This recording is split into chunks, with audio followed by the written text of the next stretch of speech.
नमस्कार मित्रांनो, मी निखिल चौधरी स्वागत करतो आपल्या सर्वांच्या यूट्यूब चॅनल टेक्निकल इन्फो मराठीमध्ये एका नवीन आणि महत्त्वपूर्ण व्हिडिओसोबत। मित्रांनो, आजचा व्हिडिओसुद्धा अतिशय महत्त्वपूर्ण असा असणार आहे। मित्रांनो, प्रमोशन प्रोसेस कशा प्रकारे असणार आहे। आता तुमची रिमेडियल एक्झामिनेशन स्टार्ट झालेली आहे। रिमेडियल एक्झामिनेशन तुमचे 2 तारखेला संपणार देखील आहे। त्यानंतर समजा आता जे विद्यार्थी रिमेडियलमध्ये निघले तर त्यांची पुढची प्रोसेस कशी असणार आहे, जेणेकरून त्यांना रेग्युलरमध्ये ॲडमिशन भेटेल, सोबतच रेग्युलरची एक्झाम देता येईल, सोबतच रेग्युलर एक्झाम फॉर्म फिलिंगसुद्धा तुमची स्टार्ट झालेली आहे, त्याबद्दलसुद्धा आपण इन्फॉर्मेशन घेणार आहेत। सोबतच भरपूर विद्यार्थ्यांचे कमेंट आणि कॉल रिशेड्युलिंगवर आहेत। आता कोणते पेपर रिशेड्युलिंग आहेत या कन्फ्युजनवर मी आजच्या व्हिडिओमध्ये स्पेशली बोलणार आहे। मित्रांनो, त्यापूर्वी आपण जर आपल्या चॅनलवर नवीन असाल तर चॅनलला सबस्क्राईब करा, जेणेकरून अशाच प्रकारचे नवनवीन व्हिडिओज आपल्याला वेळोवेळी भेटत राहतील।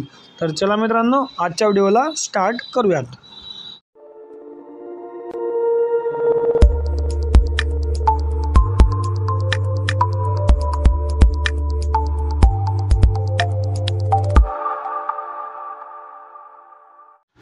तर बघा मित्रांनो, सर्वात पहिला पॉईंट म्हणजे ज्या विद्यार्थ्यांनी आत्ता रेमेडियल एक्झामिनेशन दिली आहे आणि ते विद्यार्थी त्यामध्ये पास झालेले आहेत, तर त्या विद्यार्थ्यांचा प्रमोशन क्रायटेरिया कसा राहील ही सर्वात महत्त्वाची गोष्ट आहे। तर सर्वात प्रथम आपण प्रोसेस पाहूयात। तर समजा आता ज्या विद्यार्थ्यांनी रेमेडियल एक्झामिनेशन दिली आणि रेमेडियल एक्झामिनेशनमध्ये त्या विद्यार्थी पास झालेत आणि त्या विद्यार्थ्याला क्रेडिट किती कमी पडत होते, तर समजा एखाद्या विद्यार्थ्याला 47 क्रेडिट लागत आहे आणि त्या विद्यार्थ्याचे 4 क्रेडिट जे आहेत ते कमी पडत होते। तर 4 क्रेडिट जे आहे त्या विद्यार्थ्याने एक पेपर दिला आणि तो पेपर तो विद्यार्थी रेमेडियलमध्ये पास झाला, तर त्या विद्यार्थ्याला ते 4 क्रेडिट प्लस झाले आणि तो विद्यार्थी जो आहे पुढच्या वर्गात प्रमोट झाला। आता मित्रांनो, ही झाली प्रमोशन। आता याची प्रोसेस कशी आहे, तर तुम्ही त्या ठिकाणी तो जो रिझल्ट पासवाला रिझल्ट जो असेल तो तुमच्या कॉलेजला सबमिट करायचा।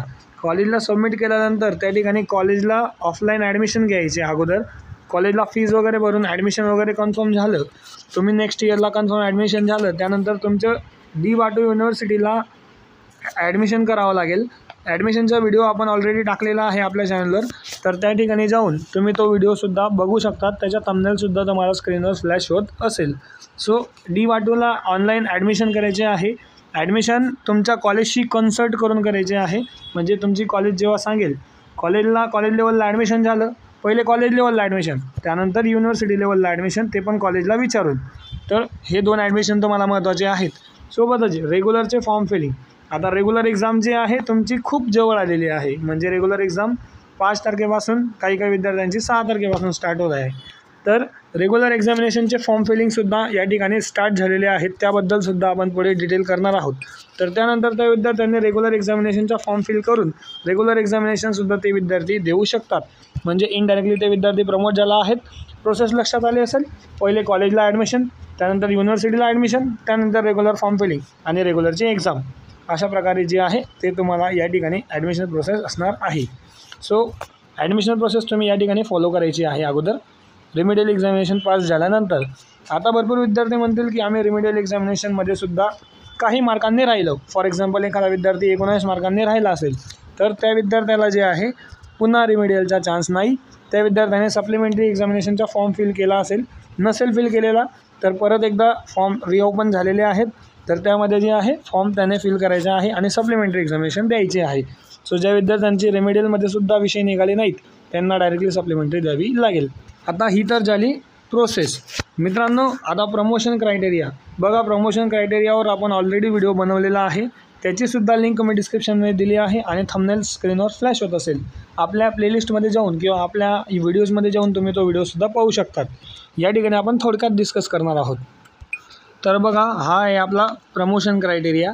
या ठिकाणी प्रमोशन क्रायटेरियाच्या बाबतीत डिटेल्ड व्हिडिओ तुम्हाला आपल्या डिस्क्रिप्शन बॉक्समध्ये लिंक बघायला भेटेल, त्या ठिकाणी जाऊन तुम्ही तो डिटेल्ड व्हिडिओ पाहायचा आहे। या ठिकाणी आपण शॉर्टकट बघूयात।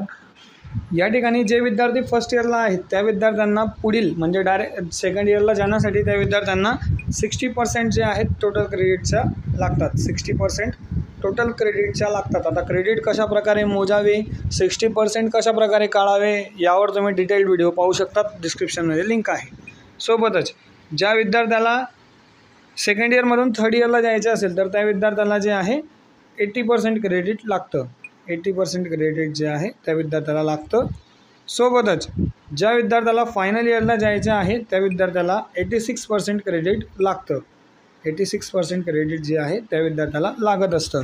आता त्यासोबतच जे DSY ॲडमिशन असेल, DSY ॲडमिशनला फायनल इयरमध्ये जाण्यासाठी 80% क्रेडिट लागतं आणि सेकंड इयरमध्ये आपलं थर्ड इयरमध्ये जाण्यासाठी 60% क्रेडिट लागतं. तर अशा प्रकारे या ठिकाणी प्रमोशन क्रायटेरिया तुमचा इन शॉर्ट मी तुम्हाला सांगितलेला आहे. आता या प्रमोशन क्रायटेरियामध्ये जे विद्यार्थी बसत नव्हतं मागच्या वेळेस त्या विद्यार्थ्यांनी रिमेडियल एक्झामिनेशन पास केली असेल आणि त्या विद्यार्थ्यांचे क्रेडिट प्लस झाले असतील. फॉर एक्झाम्पल आता DSY आहे आणि DSYला त्या विद्यार्थ्याला थर्ड इयरला जाण्यासाठी क्रेडिट लागत होते 3 क्रेडिट कमी पडत होते. त्या विद्यार्थ्याने एक सब्जेक्ट दिला, रेमेडियलमध्ये जो पास झाला आणि त्या विद्यार्थ्याला ते क्रेडिट प्लस झाले. अशा प्रकारे तुमच्या प्रमोशन क्रायटेरिया असणार आहे. प्रोसेस मी तुम्हाला सांगितली आहे, मग अशी तुम्ही पाहू शकतात. आता मित्रांनो सर्वात महत्त्वाची गोष्ट, या ठिकाणी विद्यार्थ्यांना रिशेड्युलिंग, भरपूर विद्यार्थ्यांना हे कन्फ्युजन आहे. तर हे कन्फ्युजन मी आता आपल्या आजच्या व्हिडिओमध्ये डिटेल दूर करत आहे. तर या ठिकाणी तुम्ही बघू शकतात, या ठिकाणी त्यांनी लिहिलं आहे की BTech semester regular supplementary examination जी आहे ती रिशेड्यूल झालेली आहे फॉलोप्रमाणे, म्हणजे जो टेबल त्यांनी दिला आहे. आता या टेबलमध्ये त्यांनी काय म्हटलेलं आहे की या ठिकाणी 15/2/2025 या तारखेला ज्या विद्यार्थ्यांचा पेपर असेल, ज्या विद्यार्थ्यांचा पेपर 15/2/2025ला असेल त्या विद्यार्थ्यांचा पेपर जो आहे तो रिशेड्यूल झालेला आहे 27 तारखेला. 27 तारखेला त्या विद्यार्थ्यांचा पेपर रिशेड्यूल झालेला आहे 10 ते 1 मध्ये. आता हा रिशेड्यूल का करण्यात आलेला आहे, तर 15 तारखेला जे आहे 15 तारखेला तुमची गेटची एक्झामिनेशन आहे, जी ग्रॅज्युएट ॲप्टिट्यूड टेस्ट आपण म्हणतो इंजिनिअरिंगची, लास्ट इयरच्या किंवा थर्ड इयरच्या विद्यार्थ्यांना गेट एक्झाम द्यायला एलिजिबल आहे. तर त्या विद्यार्थ्यांची गेटची एक्झाम आहे, म्हणून 15 तारखेचा पेपर जो आहे तो 27 तारखेला त्यांनी रिशेड्यूल केलेला आहे. सोबतच या ठिकाणी 20 तारखेचा जो पेपर आहे तो सुद्धा तुमच्या 28 तारखेला रिशेड्यूल्ड केलेला आहे. सो फक्त आणि फक्त 15 आणि 20 या तारखेचे रिशेड्यूल झालेले आहे. बाकी तुमची जी काही रेग्युलर सेमिस्टर एक्झामिनेशन आहे, जे विद्यार्थी मला परत कमेंट करत आहेत की फर्स्ट इयरची एक्झाम रिशेड्यूल झाली आहे का, तर रेग्युलर सेमिस्टरची एक्झामिनेशन जी आहे या 2 विषय सोडून बाकीची जी काही तुमची रेग्युलर एक्झामिनेशन असेल ती तुमची कधी होणार आहे, तर 5 तारखेला किंवा 6 तारखेला जे काही तुमचे शेड्यूल आलेले आहे अकॉर्डिंगली त्या शेड्यूल तुमची एक्झाम जी आहे ती होणार आहे. सो तुमची एक्झाम जी आहे कुठलीही पोस्टपोन झालेली नाही आहे, फक्त हे 2 पेपर तुमचे पोस्टपोन झालेले आहेत, बाकी एक रिमेनिंग एक्झाम तुमची वेळेवर होईल. सो याची सर्व विद्यार्थ्यांनी खात्री करायची आहे. आता तिसरा महत्त्वाचा पॉईंट म्हणजे काय, या ठिकाणी एक्झाम फॉर्म फिलिंग. आता तुम्ही बघू शकतात भरपूर विद्यार्थी मला कमेंट करत आहेत की रेग्युलरचे हॉल तिकीट. तर बघा मित्रांनो, रेग्युलरचे हॉल तिकीट तुम्हाला या ठिकाणी बघायला भेटेल, कारण त्यांनी रेग्युलर सेमिस्टरची फॉर्म फिलिंगची लिंक रिओपन केलेली आहे. आता या ठिकाणी भरपूर विद्यार्थ्यांना इनव्हॅलिड PRN येत आहे, भरपूर म्हणजे जवळपास सर्वच विद्यार्थ्यांना इनव्हॅलिड PRN येत आहे. तो सुद्धा प्रॉब्लेम लवकरच सॉल्व्ह होईल. या ठिकाणी तुम्ही बघू शकतात रेग्युलर सेमिस्टर फॉर्म फिलिंग या ठिकाणी रिओपन करण्यात आलेली आहे. आणि ही कोणासाठी आहे किंवा कोण विद्यार्थी या ठिकाणी एलिजिबल आहे, तर रेग्युलर विद्यार्थी जे आहेत, जे रिमेडियल एक्झामिनेशन कंडक्ट झालेली आहे किंवा होत आहे, तर ती एक्झाम कंप्लीट झाल्यानंतर जे विद्यार्थी प्रमोट होणार आहेत त्या विद्यार्थ्यांसाठी हा फॉर्म फिलिंग असणार आहे. सोबतच ज्या विद्यार्थ्यांनी अजूनही फॉर्म फिलिंग केलेली नसेल ते विद्यार्थीसुद्धा या ठिकाणी फॉर्म फिल करू शकतात. या ठिकाणी फॉर्म फिलिंगची डेट जी आहे 27 तारखेपासून फॉर्म फिलिंग स्टार्ट झालेली आहे. ॲक्च्युली ही 27पासून स्टार्ट झाली आहे, बट नवीन वेबसाईटमध्ये इंटरफेस वगैरे मी तुम्हाला पुढे दाखवणारच आहे, त्यामध्ये इनव्हॅलिड PRN येत आहे. सो अजूनपर्यंतसुद्धा तो इनव्हॅलिड PRNचा प्रॉब्लेम सॉल्व्ह झालेला नाही आहे. सो 27पासून तर 3 तारखेपर्यंत आणि आपलं रेमेडियल एक्झामिनेशन 2 तारखेपर्यंत चालणार आहे. 1 दिवस त्यांनी एक्स्ट्रा दिलेला आहे. सोबतच या ठिकाणी 4 तारखेलासुद्धा तुम्ही फॉर्म फिल करू शकतात, म्हणजे एक्झामिनेशनच्या 1 डे बिफोर. एक्झाम तुमची आहे 5 तारखेपासून, भरपूर विद्यार्थ्यांची, काही विद्यार्थ्यांची 6 तारखेपासून असेल, त्याच्या 1 दिवसा अगोदरपर्यंत तुम्ही या ठिकाणी रजिस्ट्रेशन जे आहे किंवा फॉर्म फिलिंग तुम्ही करू शकतात.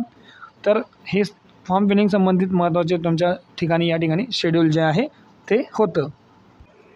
आता या ठिकाणी आपण ऑनलाईन पोर्टलवर जशी आलोत मित्रांनो, व्हिडिओ लांब आहे पण अतिशय इन्फॉर्मेटिव्ह आहे, जास्तीत जास्त तुमच्या विद्यार्थी मित्रांपर्यंत शेअर करा.